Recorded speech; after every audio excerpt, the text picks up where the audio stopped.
सन 1932 जालंधर के दमोरिया पुल के पास एक ऐसी इमारत खड़ी हुई जिसे दूर से ही हर कोई पहचान लेता। नाम पड़ा कार वाली कोठी।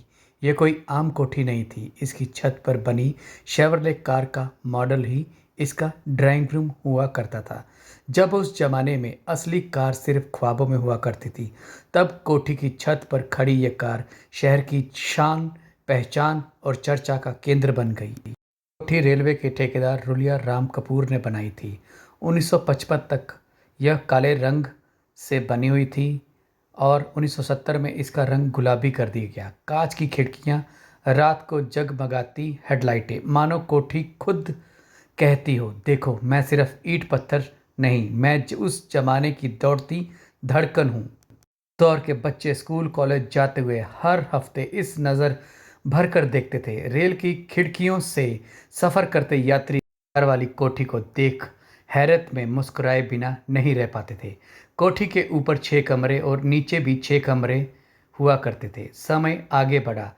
रुलिया राम के बाद उनके बेटे चांद कपूर ने इसको संभाला, जो फिल्म इंडस्ट्री के प्रोड्यूसर यश चोपड़ा के असिस्टेंट थे। इस कोठी में अपना दफ्तर राजश्री मूवीज के रूप में ले आए। फिर कोठी को किराए पर दिया गया। फिर बिकी मालिक बदलते गए, कभी शीला कुमारी तो कभी कारोबारी मोतीलाल अग्रवाल, फिर उनके बेटे राजन गुप्ता और 2010 में तो एस दिनेश वालिया के हाथों में ये कोठी आई। लेकिन इस विरासत की ओर किसी ने ध्यान नहीं दिया। 1980 में तो यहाँ बिजली घर भी चला।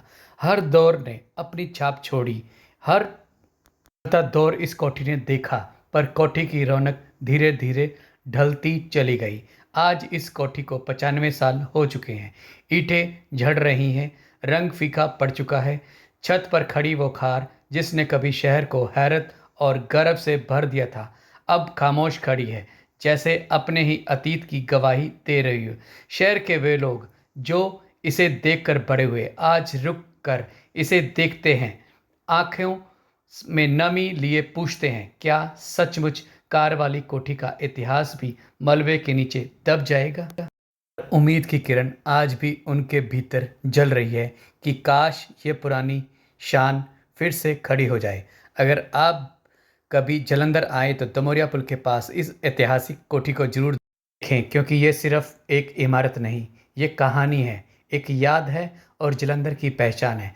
तो कैसी लगी आपको ये रोचक कहानी? कमेंट में ज़रूर बताएं, और अगर आपको ये वीडियो पसंद आई है तो चैनल को भी सब्सक्राइब करना ना भूलें। धन्यवाद।